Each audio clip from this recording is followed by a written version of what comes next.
Nobody locked you in a room. Nobody took your phone. Nobody told you what to wear, what to eat, what to think. Nobody stood over you with a list of rules and demanded you follow them. And yet, somehow, without all of that, you stopped being yourself. You stopped saying what you actually thought. You started checking their mood before you decided yours. You began editing your words before they left your mouth.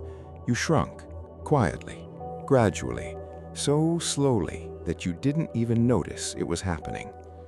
That is the most dangerous form of control that exists. Not the kind you can see, not the kind you can point to and say, "There, that is what they did to me," but the kind that works from the inside, the kind that makes you believe the cage was your own idea.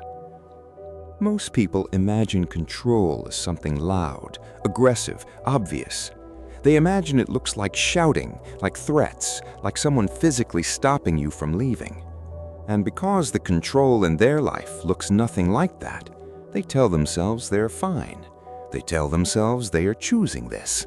They tell themselves nobody is controlling them because nobody is forcing them. But force is the least sophisticated form of control ever invented. The most sophisticated form doesn't need force at all. It works by making you want what they want, by making you afraid of what they want you to be afraid of, by making you believe that your own instincts are wrong, your own feelings are too much, your own needs are unreasonable. It works by replacing your internal compass with theirs so slowly, so gently, that by the time it's complete, you genuinely believe you are navigating by your own direction. Think about the last time you wanted to say something and didn't, not because someone stopped you, but because somewhere in the half-second between the thought and the words, something happened. A calculation, a risk assessment. How will they react? Will this start a fight? Is it worth it? Am I being too sensitive? Maybe I'm overreacting. Maybe I should just let it go. Where did that calculation come from? You were not born doing that. At some point in your life, someone taught you, through their reactions, through their silences, through their anger or their withdrawal or their disappointment, that your authentic expression had consequences. And your brain, which is designed above everything else to keep you safe, learned to run that calculation automatically to protect you from those consequences before they arrived. That is not weakness. That is intelligence operating in a broken environment. But here is what nobody tells you. Once that pattern is installed, it doesn't stay in one relationship. It travels with you into the next relationship, into your friendships, into your workplace, into the way you talk to strangers, into the way you talk to yourself. You carry it everywhere because it lives inside you now, not outside you.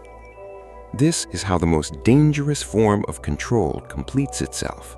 It doesn't need the original person to still be present. It has already built a version of itself inside your own mind. A voice that sounds like yours but isn't. A voice that tells you to stay small, to not ask for too much, to be grateful for what you have, to stop making everything about you, to calm down, to be easier to love. And the cruelest part, that voice feels like wisdom. It feels like self-awareness. It feels like maturity because it has had years to disguise itself as your own thoughts. So how do you find it? How do you identify something that has learned to sound exactly like you? You look for the pattern of shrinking. You ask yourself, who do I become around this person? Not who they tell me to be, but who I actually become. Do I get quieter? Do I monitor myself more carefully? Do I feel a low hum of anxiety that I can't fully explain? Do I feel relief when they are in a good mood, not because I'm happy for them, but because I'm safe? Do I feel responsible for their emotional state? Do I feel like I have to manage their feelings before I'm allowed to have my own? These are not signs of love. These are signs of conditioning. Real connection does not require you to disappear inside it. Real love does not ask you to become less so that someone else can feel like more. Real relationships expand you. They make you more yourself, not less. You leave them feeling fuller, not emptied out and quietly exhausted in a way you cannot explain to anyone. The reason this form of control is so dangerous is not because it is hard to escape. It is because most people never identify it as control at all. They call it love, they call it loyalty, they call it their personality, they call it just the way things are.